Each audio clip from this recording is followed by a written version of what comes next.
चलिए बच्चों, बात करते हैं एक अगली यूनिट की। पक्का है इसके अंदर सवाल मिलेगा आपको मेंस के अंदर, तो जरा इस यूनिट को भी निपटाते हैं। अर्थ सरफेस के 10 किलोमीटर ऊपर तक के रीजन को हम बोलते हैं आपका ट्रोपोस्फियर। जो भी पॉल्यूशन है सारे का सारा यहीं मौजूद है। ट्रोपोस्फियर में होता क्या है, यहीं पर हमारा डस्टी जोन मौजूद है। ठीक है, यहीं पर हमारा बहुत सारे अमाउंट में वाटर वेपर मौजूद है। वाटर वेपर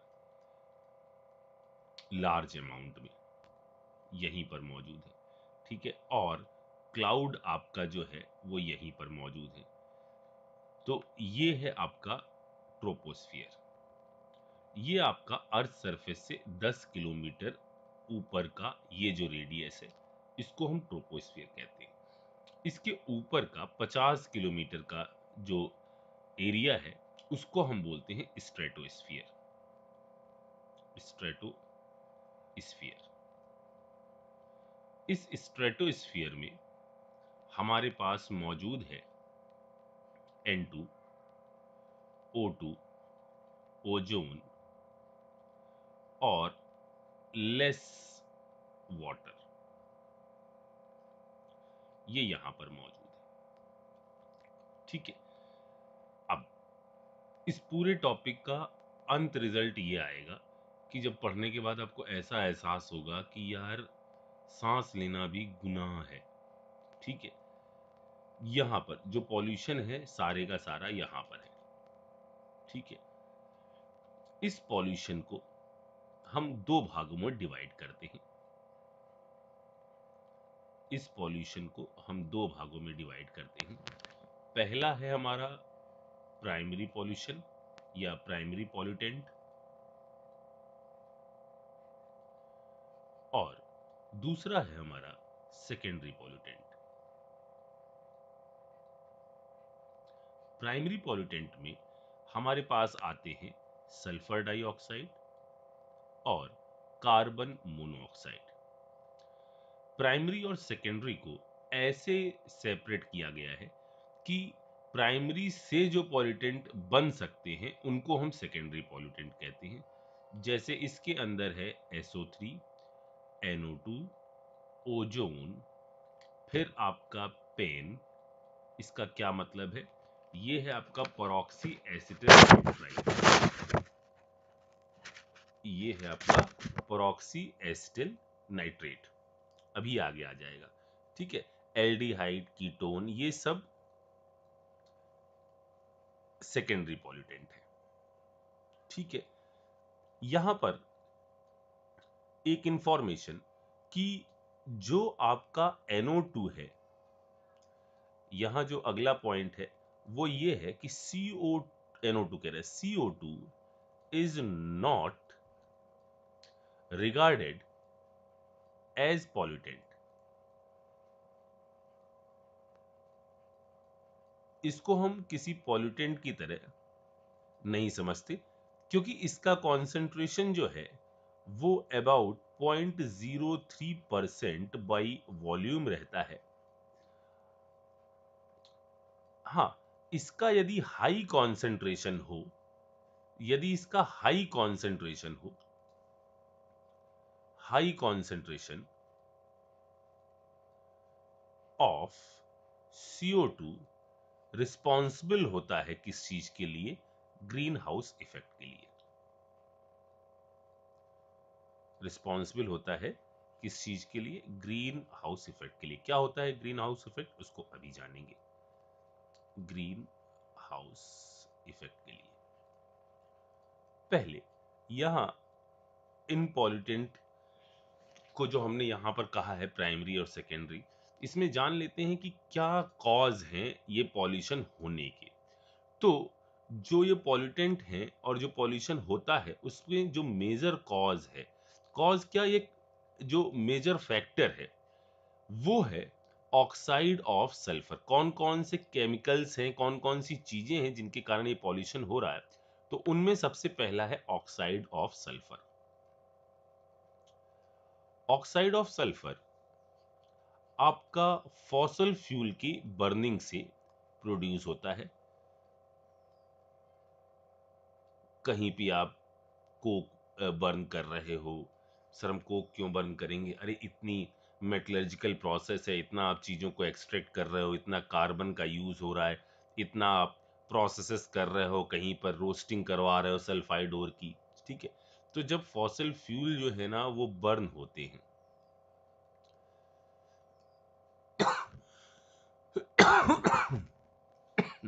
तो यहां से कौन सी गैस निकलती है? SO2। SO2 एनिमल और फ्लावर के लिए या प्लांट्स के लिए जो है वो पॉइजनस है, poisonous to both animal and plant. ठीक है, इसका इंसानों पर भी बुरा प्रभाव पड़ता है। ये आंखों में रेडनेस लाते हैं, इरिटेंट होते हैं, irritation of the eyes, redness, tears and and high concentration, high concentration of SO2 leads to stiffness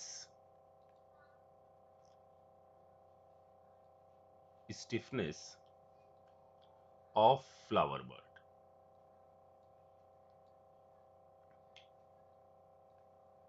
ज़्यादा कॉन्सेंट्रेशन SO2 की जो फ्लावर है उनको समय से पहले ही गिरा देती है, तोड़ देती है। ठीक है, तो SO2 के साथ ये सारी दिक्कतें हैं। SO2 एटमॉस्फेयर में मौजूद जो आपके पार्टिकुलेटेड मैटर है, पार्टिकुलेटेड मैटर का मतलब क्या है? यहां पर हम किसके बारे में बात कर रहे हैं?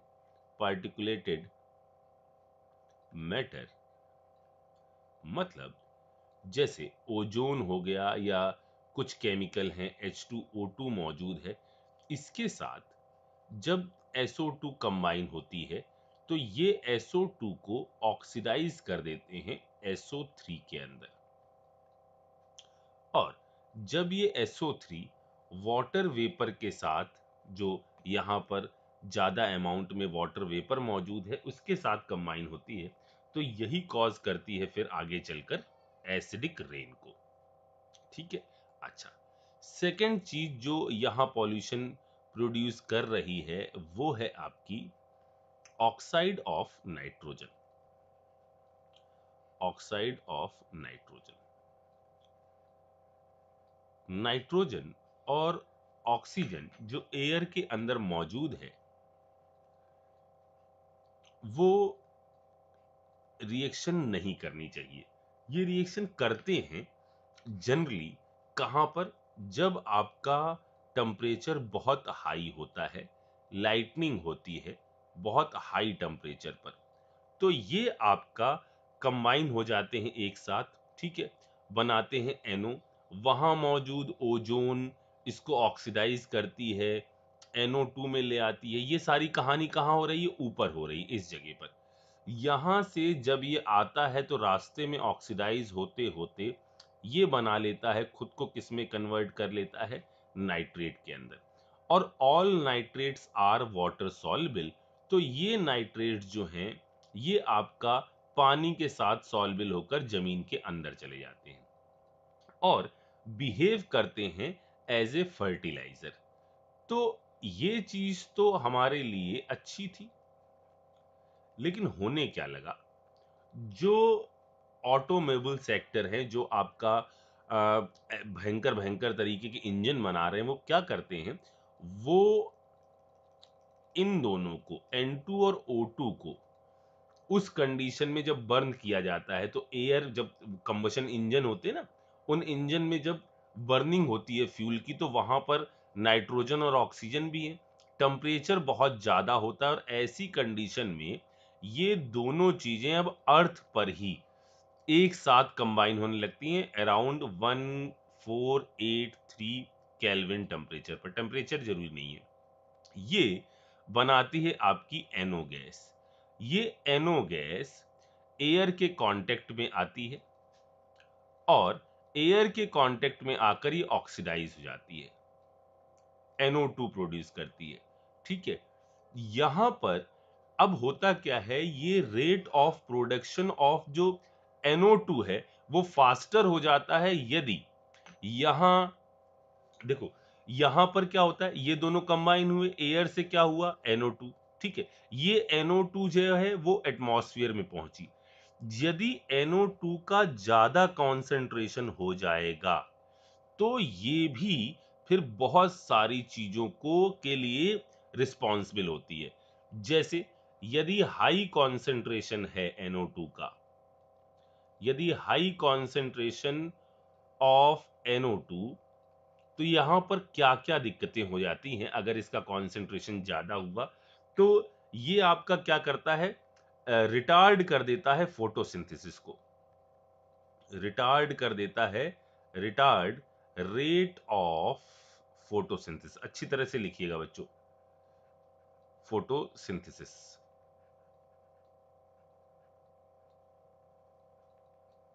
ठीक है, रिटार्ड रेट ऑफ फोटोसिंथेसिस पहली चीज। दूसरी चीज, ये NO2 जो है वो लंग्स में जाकर आपका इरिटेशन टाइप की, जैसे ये आंखों में जलन प्रोड्यूस करता है ना, वैसे लंग्स में जलन प्रोड्यूस करता है। NO2 is lung irritant. ठीक है, और जो आपने लाल कलर की जो धुंध देखी है ना शाम के वक्त, वो उसका भी कारण क्या होता है, ये NO2 ही होता है। ये प्रोड्यूस करता है रेड हेज। रेड हेज का मतलब समझ में आया, वो लाल कलर की जो धुंध टाइप की छाई रहती है ना, वो NO2 के कारण है। ठीक है, अच्छा, ये जो NO एयर के साथ कांटेक्ट करके यहां पहुंच जाती है, अगर ये ऊपर चली गई, थोड़ा सा और ऊपर एयर से ऑक्सीडाइज नहीं हुई, थोड़ी बची रह गई, तो ये कहां पहुंच जाएगी, ये आपका ऊपर की तरफ पहुंच जाएगी। यहां इसको मिलेगी क्या, ओजोन। ओजोन इससे NO2 के फॉर्मेशन के रेट को क्या कर देगी, बहुत ज्यादा इनहेंस कर देगी। तो अगर आप NO प्रोड्यूस कर रहे हो तो वो यहां एयर से अगर बच गई तो वो ऊपर जाकर फिर ओजोन से रिएक्शन करके NO2 के अमाउंट को बढ़ा देगी और ये सारी चीजें होने लग जाएंगी। कंसंट्रेशन ऑफ NO2 क्या कर जाएगा, इंक्रीज कर जाएगा। ये है दूसरी चीज जिसका कॉज समझ में आया, ये है। तीसरा, जो भी हम फ्यूल यूज कर रहे हैं, यानी जो भी हम हाइड्रोकार्बन यूज कर रहे हैं,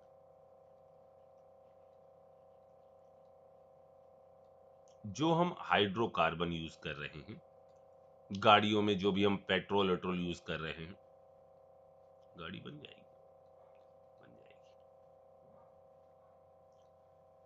टैंक बन गया सर, लग रही ना गाड़ी। ठीक है, तो जो गाड़ियों में हम फ्यूल यूज कर रहे हैं, तो उस फ्यूल की इनकम्प्लीट जो बर्निंग होती है, ठीक है ना, जो हाइड्रोकार्बन प्रोड्यूस होते हैं वो जो बर्न हो रहे हैं वो तो ठीक है, जो बर्न नहीं होते हैं वो आपका जो है ना वो कार्सिनोजेनिक होते हैं, मतलब वो कैंसर कॉज कर लेते हैं अगर इन्वायरमेंट में बहुत ज्यादा अमाउंट में मौजूद हुए तो। ठीक है, तो इसको लिख देता हूं मैं, produced due to incomplete burning, incomplete combustion of fuel. ठीक है, they are, they are carcinogenic. means cause cancer, CR। इतनी बात समझ में आ गई?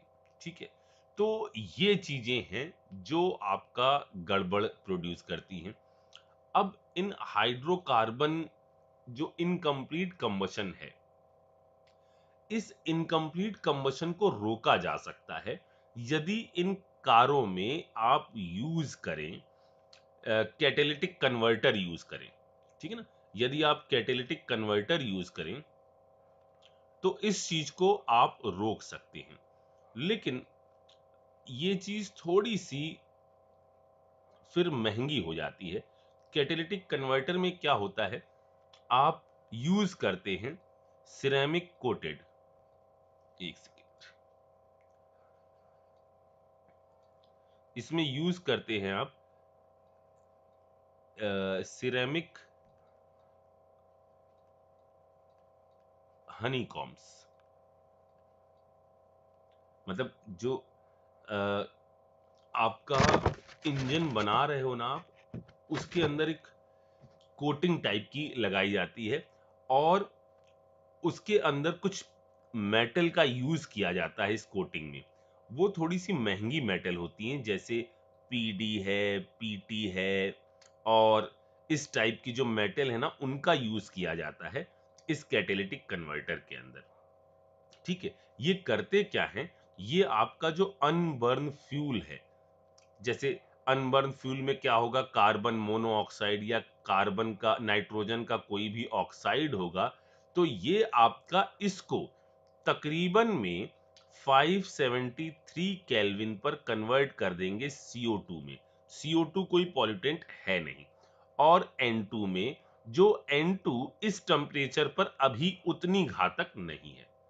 तो इस तरीके से इस वाली चीज से आप निजात पा सकते हो।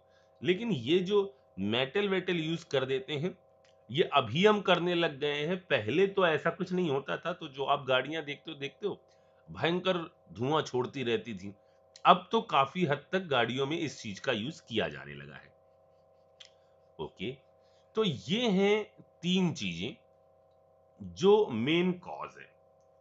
ठीक, अब जैसे हमने सबसे पहले क्या पढ़ा, सबसे पहले हमने पढ़ा सल्फर डाइऑक्साइड, इसका जो मैटर उसको ऑक्सीडाइज कर देते हैं, जिससे क्या होता है, एसिडिक रेन होती है। तो यहां हम बात कर रहे हैं सबसे पहले तो ग्रीन हाउस इफेक्ट के बारे में बात करते हैं कि ग्रीन हाउस इफेक्ट क्या है। ठीक है, तो देखो, जो सन से आने वाला जो सनलाइट है, उसका तकरीबन में 75% हिस्सा जो है सनलाइट का, वो अर्थ एब्जॉर्ब कर लेती है।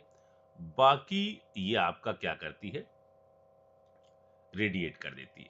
ठीक है, अब जब ये रिफ्लेक्ट करती है, तो इस रिफ्लेक्ट में क्या होता है, यहां से जो पहले जब पॉल्यूशन नहीं था, तो इसका कुछ हिस्सा यहां डाइवर्ट हो जाता है इस एनर्जी का।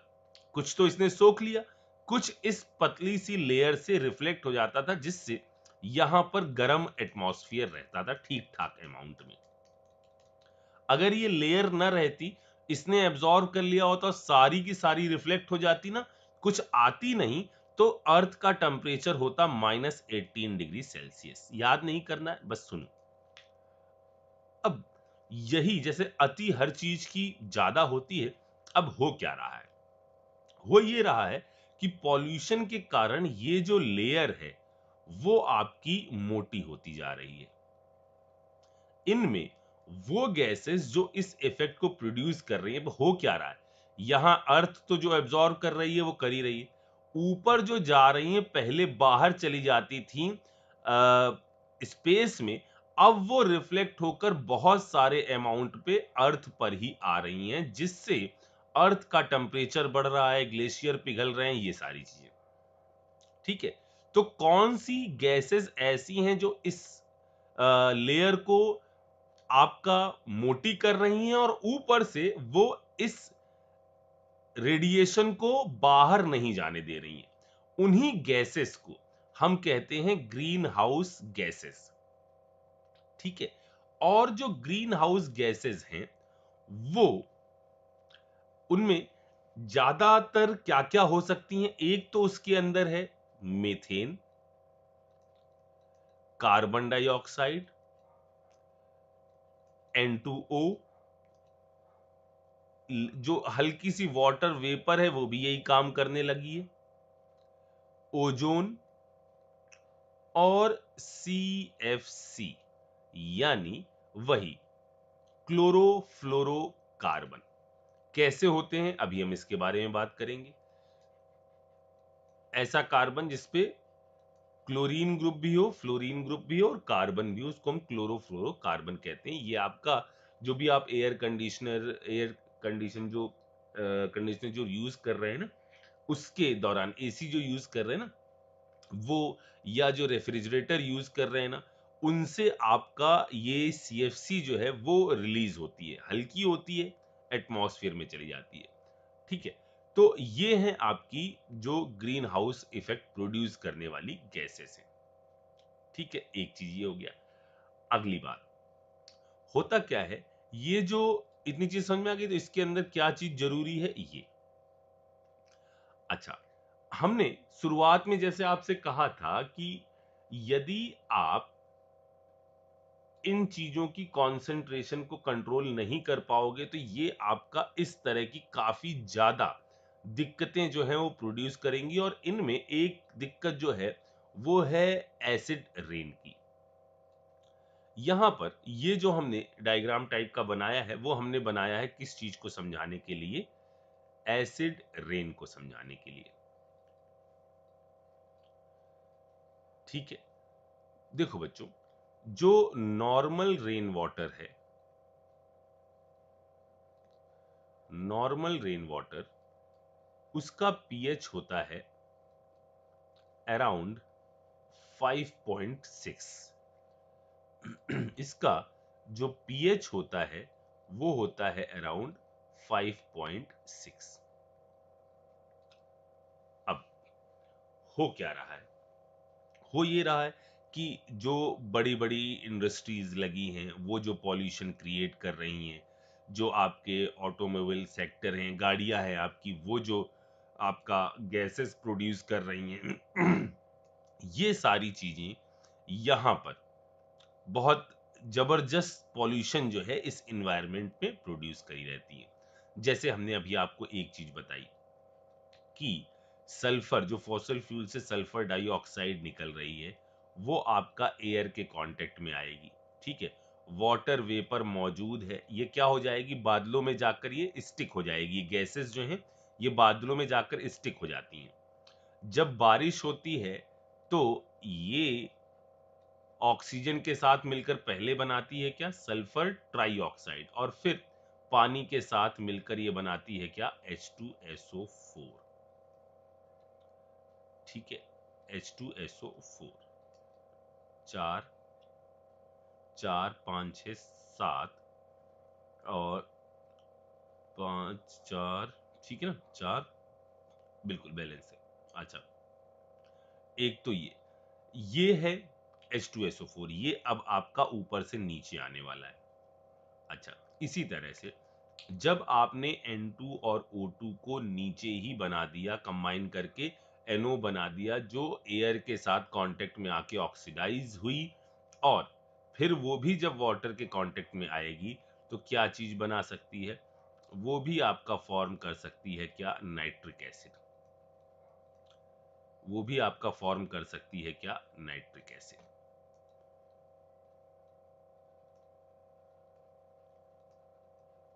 इसने बना दिया HNO3।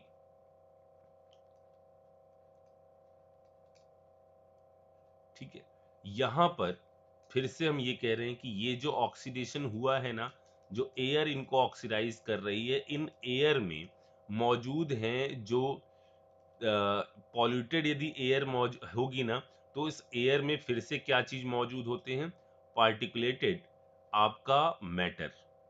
और वो मैटर क्या करता है, वो इस ऑक्सीडेशन को और फास्ट कर देता है। ठीक है, तो ये जब आपका पानी के साथ नीचे आती है तो इसी को हम क्या कह रहे हैं, इसी रेन को हम कह रहे हैं एसिडिक रेन। समझ में आ रही मेरी बात? अब देखो एसिडिक रेन होने से बहुत सारी चीजों में गड़बड़ है, ठीक। एसिडिक रेन होने से सबसे पहले तो जो सी में जो एक्वेटिक लाइफ है उनके लिए खतरा है। दूसरा, ये एसिडिक रेन जो है, जो वाटर पाइपलाइन होती है उनको डैमेज कर देती है। इसको लिख देता हूं, कोरोड्स, जो हाई एल्टीट्यूड पर आपका फॉरेस्ट है ना उनको खत्म कर देती है वाटर पाइप्स, ठीक है। जो भी आपका एसिडिक रेन है वो इन सारी चीजों को करती, कि जो भी आपका वाह ताज है, ताज को जो भी उसके अंदर जो उसका कलर है, जो मार्बल है, वो भी आपका जो बेकार हो रहा है ना, उसके पीछे भी रिस्पॉन्सिबल फैक्टर क्या है, वो आपका ये एसिडिक रेन ही है। इसको मैं क्या करूँ, जो रिस्पॉन्सिबल फैक्टर है वो क्या है, एसिडिक रेन ही है, ठीक है। अच्छा, अब मेरी बात सुनो, जो वहां पर ताज के अंदर जो गड़बड़ हो रही है वो क्या हो रहा है, कि जो भी आपका मार्बल है, मार्बल में क्या चीज प्रेजेंट होती है, कैल्शियम का कार्बोनेट, ठीक है। मार्बल के अंदर प्रेजेंट है कैल्शियम का कार्बोनेट। ये आपका इन एसिड के साथ रिएक्शन करके बना रहा है क्या, कैल्शियम का सल्फेट और H2O और CO2। तो मार्बल जो है ना इस प्रोसेस के थ्रू क्या हो रहा है, बेकार हो रहा है, तो हल्का सा पीलापन उसके अंदर आ रहा है, ठीक है। इसीलिए आसपास के एरिया को, जो ताज है ना उसके आसपास के एरिया में कहा गया है कि यहाँ जो है वो फैक्ट्रीज ज़्यादा ना लगाई जाएं। एक एरिया बना दिया गया है कि इतने एरिया में आप जो है ना ना बड़े फैक्ट्री लगा सकते हैं, ना बहुत ज़्यादा अमाउंट में आप पॉल्यूशन प्रोड्यूस कर सकते हैं। तो उस एरिया को क्या कहा जाता है, उस एरिया को नाम दिया गया है ताज ट्रेपेजियम,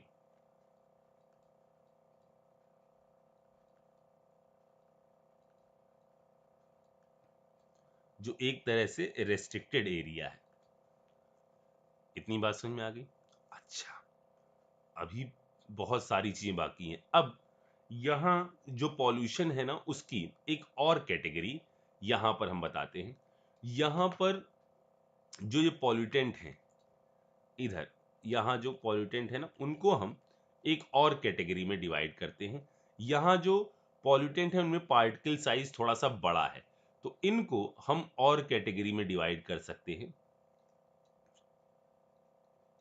अच्छा, एक चीज और, जो एसिडिक रेन है ना, एसिडिक रेन ये आपका एक तो वेट फॉर्म में नुकसानदायक है, जो हमने कहा ये आपका इन सारी चीज़ों को कर रही है, वाटर पाइप जो है उनको कोरोड कर रही है, हाई एल्टीट्यूड पर जो भी फॉरेस्ट है उनको खराब कर रही है, एक्वेटिक लाइफ को बेकार कर रही है। तो ये सब तो इस SO2 और NO2 के वेट इफेक्ट हैं, जब ये वाटर के साथ आपका कंबाइन हो जा रही है। जब हवा चलती है ना, ये जो SO2 जाकर यहाँ डिपॉजिट हुई है, जो NO2 डिपॉजिट हुई है, जब बहुत ज़्यादा तेज हवाएं चलती हैं तो ये आपका आकर इन पेड़ पौधों पर डिपॉजिट हो जाती है, ठीक है, ड्राई डिपोजिशन ऑफ SO2। ये भी काफ़ी गड़बड़ है, इनको फोटोसिंथेसिस और इन सारी चीज़ों को बेकार कर देती है। पत्तियों में पीलापन जो आ जाता है ना इन्हीं के चक्कर में आता है, तो इसको बोलते हैं ड्राई डिपोजिशन, ठीक है। तो हमने अब कहा कि यहाँ पर जो पार्टिकल की फॉर्म में पॉल्यूटेंट हैं, जिसको हम फिर से नाम दे रहे हैं क्या, पार्टिकुलेटेड, पार्टिकुलेट्स पॉल्यूटेंट, उनकी कुछ कैटेगरी होती है। इनमें मोस्टली आते हैं आपके क्या क्या चीजें, एक तो है मिस्ट, एक है आपका फ्यूम, एक है आपका स्मोक, और एक है आपका जो डस्ट है सिंपली। ठीक है, इनमें अंतर क्या है? जो मिस्ट है ये जो है ना, ये वो होते हैं जो आपका बूंदों की फॉर्म में, कंडेंस जो बूंदे होती हैं ना, उनकी फॉर्म में जा रहते हैं। ठीक है ना, जैसे लिक्विड स्प्रे करते हो ना, उस टाइप का ये पॉल्यूटेंट होता है।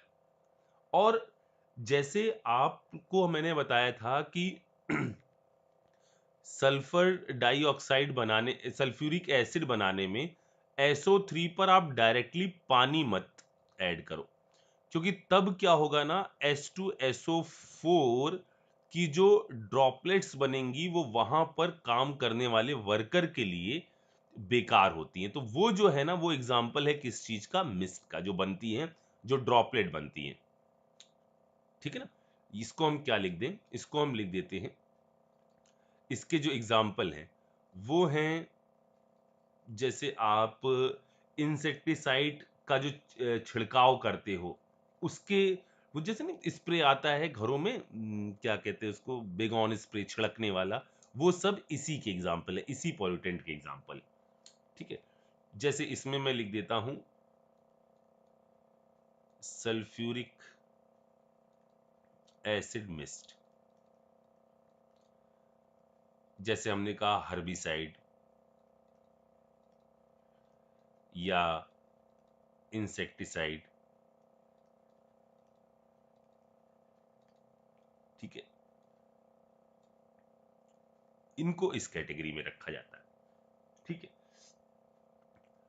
अच्छा। ये फ्यूम्स क्या होते हैं? फ्यूम्स आपके वो हैं जो डिस्टिलेशन प्रोसेस जो भी आप करते हो, बॉइलिंग या कहीं डिस्टिलेशन हो रहा है, वहां से जो चीज निकलती है उसको हम फ्यूम्स बोलते हैं। ठीक है, इसको मैं लिख देता हूं ऑब्टेन बाई, इस पे क्वेश्चन नहीं बनने वाला, ऑब्टेन बाई वेपर्स। ये वेपर्स कौन सी हैं? जो आपकी वहां से आती हैं, जो आप कहीं पर भी डिस्टिलेशन कर रहे हो, कहीं पर भी, या बॉइलिंग वॉइलिंग कहीं फैक्ट्री में करवा रहे हो, तो वहां से जो आती है वो आती है आपकी क्या? फ्यूम्स। स्मोक, जिसमें आपका सॉलिड जो है, वो आपका सॉलिड या सॉलिड लिक्विड का जो कॉम्बिनेशन होता है, स्मोक जो है उसको हम क्या कह सकते हैं? इसको हम कह सकते हैं सॉलिड और आपका लिक्विड, सॉलिड और लिक्विड पार्टिकल्स जब कंबाइन हो जाते हैं तो स्मोक बनाते हैं। ये सब एक ही टाइप की चीजें हैं। डस्ट, डस्ट धूल, मतलब जो, जहां आपका, मैं परेशान हो गया हूं इससे, डस्ट मतलब जहां पर आपका पार्टिकल साइज जो है ना वो काफी बड़ा हो जाए, 1 μm डायमीटर, इससे बड़ा हो जाए ना, और जो डायरेक्टली इंसानों के, ये इंसान है, कैसा इंसान है सर, नाक के थ्रू फेफड़ों में चला जाए,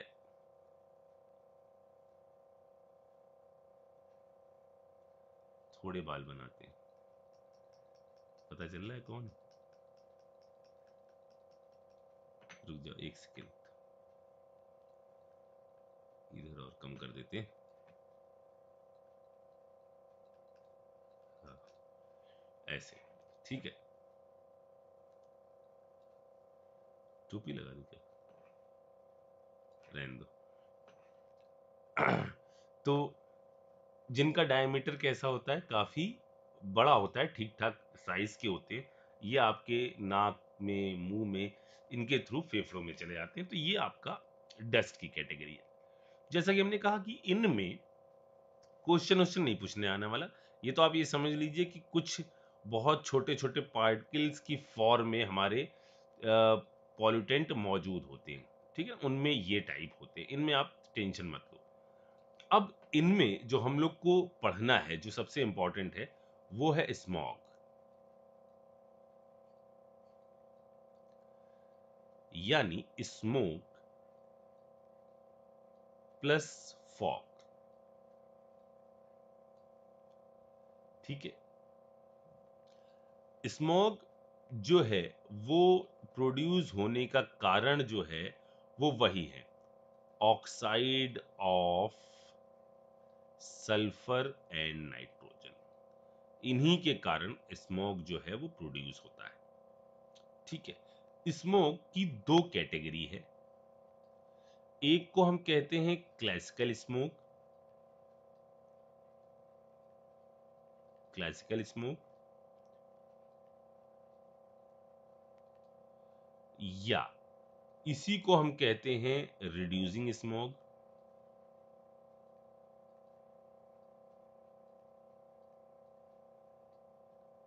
या ये सबसे पहले 1952 में ऑब्जर्व किया गया था लंदन के अंदर। 5 दिन तक पूरा एनवायरनमेंट अजीब सा रहा था, इसीलिए इसको कहा जाता है और लंदन स्मोक।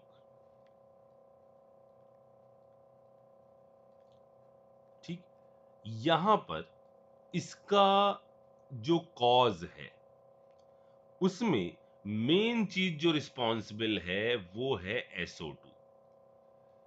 इस ये जो स्मॉग प्रोड्यूस होता है ना, उसका कारण है ज्यादा अमाउंट में सल्फर डाइऑक्साइड का एनवायरनमेंट में रहना। ये उन जगहों पर ज्यादा देखा जाता है जहां का टेम्परेचर, जिन जगहों का टेम्परेचर कम होता है, यानी वहां पर कूल और ह्यूमिड एटमॉस्फेयर जहां पर क्लाइमेट होता है, वहां पर ये चीजें देखी जाती हैं। इस तरह का ये जो स्मोक है जिसको हम क्लासिकल स्मोक कहते हैं, वहां देखा जाता है। ठीक है, यहां पर जो इस स्मोक में जो मिक्सचर रहता है वो रिड्यूसिंग नेचर का होता है, इसीलिए इसको रिड्यूसिंग स्मोक भी कहा जाता है। ठीक है, ये आपका ऐसा नहीं कि सिर्फ शाम के समय या दिन और रात दोनों में ही ये स्मोक दिखाई देता है। जो दूसरा टाइप है ना वो सिर्फ मॉर्निंग में और आफ्टरनून तक रहता है, जो दिल्ली वैली में अभी दिखाई दिया था, मैच वैच नहीं हो पा रहा था जिस दिन, वो आपका सुबह और दोपहर यहां तक रहता है, शाम तक खत्म हो जाता है। ये जो क्लासिकल स्मोक है ये आपका दोनों समय, बोथ डे एंड नाइट। ठीक है, अब बात करते हैं दूसरे टाइप की स्मोक की। दूसरे टाइप का स्मोक जो है सेकेंड,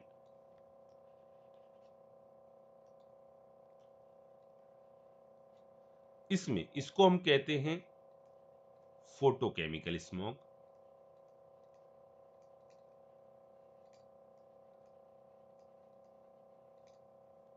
या इसको बोला जाता है ऑक्सीडाइजिंग स्मोक।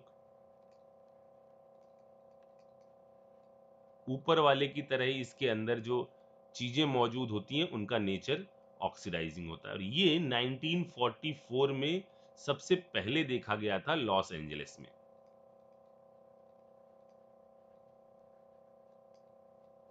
इसीलिए इसका नाम होता है लॉस एंजलिस स्मोक।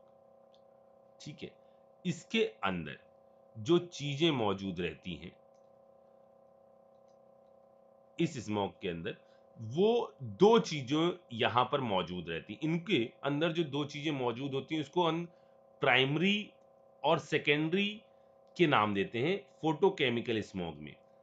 तो जो इस स्मोक का प्राइमरी कॉज है उसके लिए रिस्पॉन्सिबल चीजें होती हैं ये। ठीक है ना, प्राइमरी चीज जो यहां पर हम बात कर रहे हैं वो है हमारा ये चीजें। एक सेकेंड, दूसरी वाली भी लिख लेते हैं। और जो सेकेंडरी आपकी हैं इस स्मोक के लिए, वो रिस्पॉन्सिबल हैं ये। क्या क्या है इनको देखते हैं। तो प्राइमरी में है NO2, जैसा हमने कहा ना कि जो मेन चीजें हैं स्मोक के लिए वो ये दोनों चीजें हैं। तो फोटोकेमिकल स्मोक के लिए, फोटोकेमिकल स्मोक के लिए आपका जो मेन चीज है वो है आपका NO2 एंड हाइड्रोकार्बन। और सेकेंडरी चीज जो है वो है ओजोन और PAN। PAN ये मेन चीजें हैं, ये प्राइमरी चीज जो इस स्मोक के अंदर मौजूद है, सेकेंडरी चीज जो इस स्मोक के अंदर मौजूद है। ठीक है, अभी बात करते हैं इसके बारे में भी। सेकेंडरी चीज जो है उसके अंदर पेन मतलब क्या है, जैसा हमने नाम अभी लिखवाया नहीं था, इसको लिख देता हूं मैं, पर ऑक्सी एसिटिल नाइट्रेट। क्या स्ट्रक्चर है उसको अभी देखते हैं। ठीक है, अच्छा यहां पर है क्या, देखो जरा सा, ये तो नॉर्मल है, SO2 निकला, कुछ चीजें SO2 के साथ मौजूद हैं, इस टाइप से क्लासिकल तरीका जो है स्मोक का। इसमें क्या होता है, जब आप जो फिर से वो फॉसिल फ्यूल जो है वो बर्न हो रहा है ना, तो उसकी बर्निंग से क्या चीज हुआ, जो अनबर्न हाइड्रोजन जो फॉसिल फ्यूल से SO2 है तो उधर चला गया। ऐसे फ्यूल जो अनबर्न है, जिसके अंदर क्या चीज मौजूद है, हाइड्रोकार्बन। जो आपका ऑटोमोबाइल सेक्टर से चीजें हो रही हैं, जो अनबर्न हाइड्रोकार्बन है, और जिसमें हमने अर्थ पर ही यहीं पर नीचे के एटमॉस्फेयर में N2 और O2 को कंबाइन करके NO बना दिया है। तो NO जो पार्टिकुलेटेड मैटर है जो आपका मौजूद है एज ए पॉल्यूटेंट, उनके साथ क्या होता है, बनाता है NO2। ये NO2 सनलाइट की प्रेजेंस में ब्रेक करता है और बनाता है क्या, NO गैस और नेसेंट ऑक्सीजन। समझ में आ रही मेरी बात? अच्छा, अब होता क्या है, ये जो ओजोन गैस, ये जो नेसेंट ऑक्सीजन निकली ना, ये नेसेंट ऑक्सीजन ऑक्सीजन के साथ कंबाइन होकर ओजोन बनाती है। ये भी इसका एक कारण है ना। ये ओजोन क्या है ना, ये आपका टॉक्सिक गैस है। ये आपका कैसी गैस है, टॉक्सिक गैस है। और ओजोन करती क्या है, ओजोन आपका इसको बनने के बाद जो NO बन रहा था ना, उसको और तेजी से कन्वर्ट करने लगती है इसके अंदर। यानी बहुत ज्यादा, एक बार ये बनने लग गया ना तो एक टाइप की चेन रिएक्शन ये शुरू कर देती है। और ये जो है ओजोन, चूंकि ऑक्सीडाइजिंग एजेंट है, तो यहां मौजूद अनबर्न हाइड्रोकार्बन के साथ रिएक्शन करके ये बना देती है क्या, ऑक्सीडाइज करके ये बना सकती है HCHO, ये बना सकती है CH2CH2CHO, या ये बना सकती है CH3C डबल बॉन्ड OONO2। ये क्या क्या चीजें हैं ये आपको तो पता ही है। ये भी आपको पता है एक्रोलिन है, एक्राइल वाला है, जो हम लोग एल्डिहाइड पढ़ते, एक्रोलिन। ये आपका क्या है, ये है आपका पेन, पर ऑक्सी एसिटिल नाइट्रेट। ठीक है, अच्छा ये आपका जो फोटोकेमिकल स्मोक है, इनमें ये सारी चीजें मौजूद है। ठीक है, मेन कोई कहे कि मेन क्या है, तो मेन है आपका NO2, ओजोन, पेन। और भी कई सारी चीजें वो मैंने आपको बोल दी। ठीक है, ये वहां ऑब्जर्व होता है जहां टेम्परेचर ज्यादा हो, ठीक ठाक अमाउंट का टेम्परेचर ज्यादा हो। और ये आपका ऑब्जर्व होता है मॉर्निंग में और आफ्टरनून में।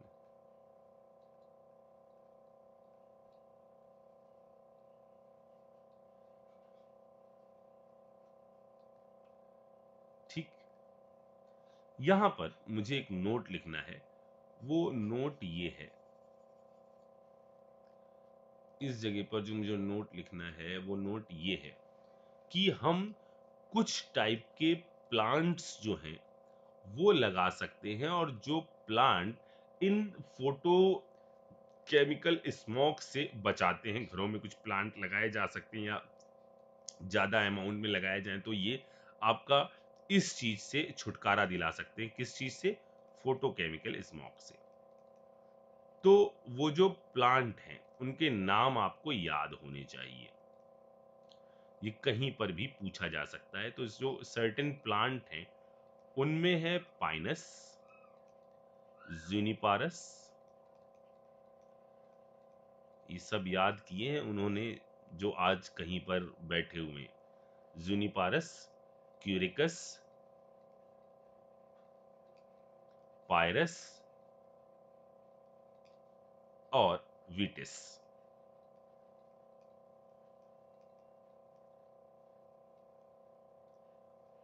ठीक है, ये जो प्लांट हैं जो लगाए जाते हैं तो वो इसके मैन्युफैक्चरिंग की प्रोसेस को से जो होने वाला खतरा है उसको थोड़ा सा कम वम कर देते हैं, घरों में इसका यूज किया जाता है। ठीक है, तो ये एक और पॉइंट है जो आपको ध्यान रखना है। बस एक छोटा सा वीडियो और, तो अपन ये वाला टॉपिक निपटा लेंगे वरना बहुत बड़ा हो जाएगा।